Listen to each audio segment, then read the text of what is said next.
Why are American bomber aircraft flying over Sweden? Why are they flying over Sarajevo, Bosnia-Herzegovina? Why are they flying over the Baltics?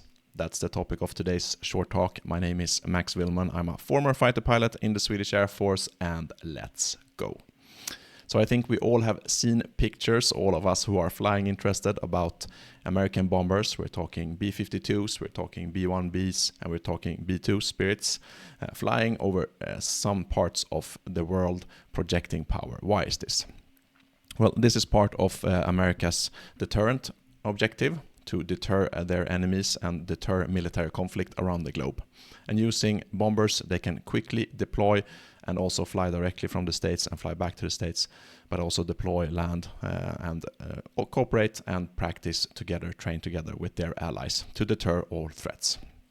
So let's take a look at a couple of quick movies. So here is when we had B-52s flying over Stockholm. Sweden was historically a neutral nation, but now we're about to join NATO. And this is from last year, when we had the B-52s flying low over the Swedish capital, escorted by Gripens.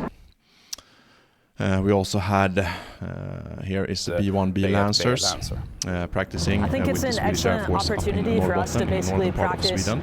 Landing B-1Bs Spirit here, so cooperating being with in the same the Swedish Air Force, at the same time on the same radio frequency, B-1Bs and then being able to actually make contact with our allies on the ground.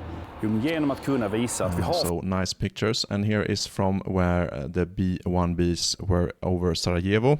And they showed their support to Bosnia-Herzegovina as the Serbs were gathering large amounts of military personnel and forces along the border of Bosnia and along the border of Kosovo. And the US brought in their supersonic bombers, as US European Command says here, guided probably by JTACs here, Joint Terminal Air Controllers, as you saw in the foreground. B-1Bs flying low. And typically there is no reason for B-1Bs, of course, to fly this low, because normally they do their objectives and fire their missiles from far away. But here it was a show of force. That was the objective, to deter the enemy, to make sure that they are filmed and so that their power projection can be shown around the nation. And if we take a look at another movie, another picture here is taken from the Bomber Task Force when they were practicing over Eastern Europe, training with Eastern European NATO allies. And these are actually not Swedish Gripens, but Czech Gripens. This is from, we saw the movie where the B-1Bs landed in Norrbotten Wing in northern Sweden. Here's pictures from that. So we have the two B-1Bs here, escorted by a 4-ship of Gripens over the northern Swedish archipelago. This is from taken over the Baltics, where B-52s practice with the Swedish Gripens. You have Typhoons here, I don't know which nations, and also F-16s. And this has been quite normal right now, that you take Swedish Gripens, you take the Bomber Task Force, comes into the Baltics, and also the Baltic air policing missions in Estonia and Lithuania. And Latvia, there's in Lithuania, in Šiauliai Air Base, and Estonia Emre Air Base, you have NATO air policing, Baltic air policing. So you take these and they practice over the Baltics, so everyone comes from different sides. Bomber Task Force comes in, Swedish planes, and Baltic air policing, and can do quite good exercise in this big exercise area over the Baltic Sea. Here's from another further back in time, where B-52s practiced together with the Swedish Air Force. I was actually part of this exercise. You have two Gripens on either side of the wing. You can see the size of the B-52s here. And a good practice run over the Baltics, where the B-52s were integrated and trained together with the Swedish Air Force. Here's pictures from B-1B Lancers, or B-1B Lancer, as they were preparing to do the mission over Sarajevo that we saw the movie about. Here is together training with B-1B Lancer, training with the Danish Air Force. You see F-16 here and F-35 in the foreground here. Also note the AMRAAMs in the wingtips of the F-16 and the Sidewinder on the pylons below.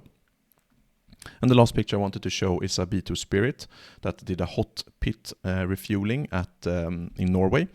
Landed in Norway, and hot pit refueling is normally when you land, you shut everything down and then you make everything ready again and refuel, and then you have to start everything up again, and then you can do another sortie. This usually takes a couple of, depending on the type of aircraft, everything from 15 minutes to several hours.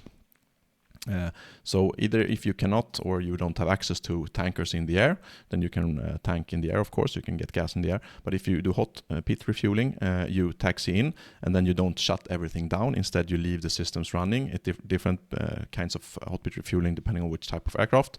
On the Gripen, for example, you basically leave everything running, you stay in the aircraft, and then they tanking trucks come up and you get gas and you go out of there, so it goes very, very quickly. You can in a matter of minutes. And different kind of aircrafts, you shut down some systems, but you leave other systems running.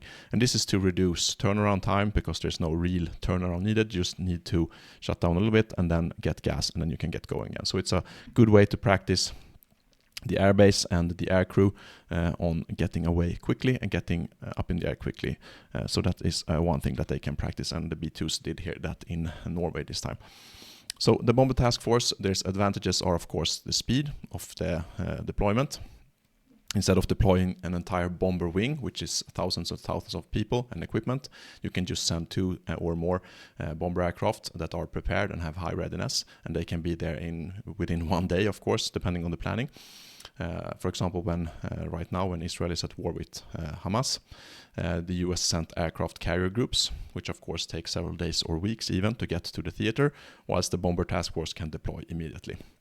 Another way of deterring is of course to deploy ground forces to the area, like US Marines or Army forces, but that also takes typically several weeks to get that prepared and planned, if not more.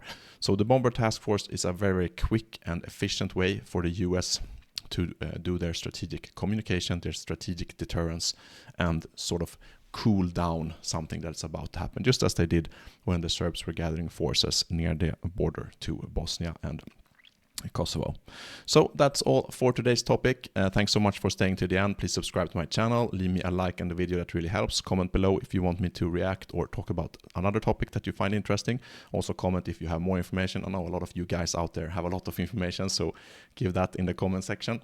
You can also subscribe to me on other social media, and if you want to support the channel, you can buy me a coffee down in the link below to Ko-Fi. You can send me a coffee and that will help support that channel going forward. I also have a free ebook for you to download about 5 mistakes that fighter pilots don't do but normal people do. So check that out in the link to the description below, payhip.com/Max Villman. So payhip.com/Max Villman. But until next time, as always, fly safe.